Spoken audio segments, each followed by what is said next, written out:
రేయాక తొలిసారి జిల్లాకు వచ్చిన మంత్రి కోమటిరెడ్డి వెంకటరెడ్డికి ఆ పార్టీ నాయకులు ఘన స్వాగతం పలికారు. అనంతరం చౌటుప్పల మండలం మల్కాపురం శివార్లోని ఆందోళన మైసమ్మ తల్లి దేవాలయంలో ఆయన ప్రత్యేక పూజలు నిర్వహించారు. తర్వాత మంత్రి కోమటిరెడ్డి మాట్లాడారు. నల్గొండ జిల్లాను అన్ని రంగాల్లో అభివృద్ధి పథంలో నడిపిస్తామన్నారు. నల్గొండ జిల్లా కాంగ్రెస్ కంచుకోటని మరోసారి రుజువైందన్నారు. జిల్లాలోని అన్ని ప్రాజెక్టులు పూర్తి చేస్తామన్నారు. 100 రోజుల్లో 6 గ్యారెంటీలు అమలు చేస్తామని మంత్రి తెలియజేశారు.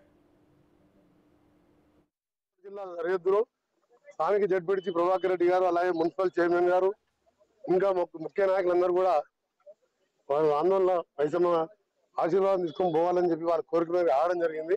స్వాగతం పలికిన మా నాయకులందరికీ మరొకసారి వారికి ధన్యవాదాలు తెలియజేసుకుంటూ, ఇటీవల జరిగిన ఎన్నికల్లో మునుగోడుతో పాటు మేము చెప్పినట్టు నల్గొండ జిల్లాలో 11 స్థానాలు గెలిపించి మళ్ళా కాంగ్రెస్ పార్టీ కంచుకోటగా నిరూపించిన కార్యకర్తలందరూ కూడా ధన్యవాదాలు తెలియజేసుకుంటూ, తప్పకుండా మీ నమ్మకాన్ని వమ్ము చేయకుండా సంవత్సరానికి ఆఖరికి 10 సంవత్సరాలకి తెలంగాణ వచ్చినా నిజమైన తెలంగాణ వచ్చింది డిసెంబర్ 3వ తారీఖు రోజే.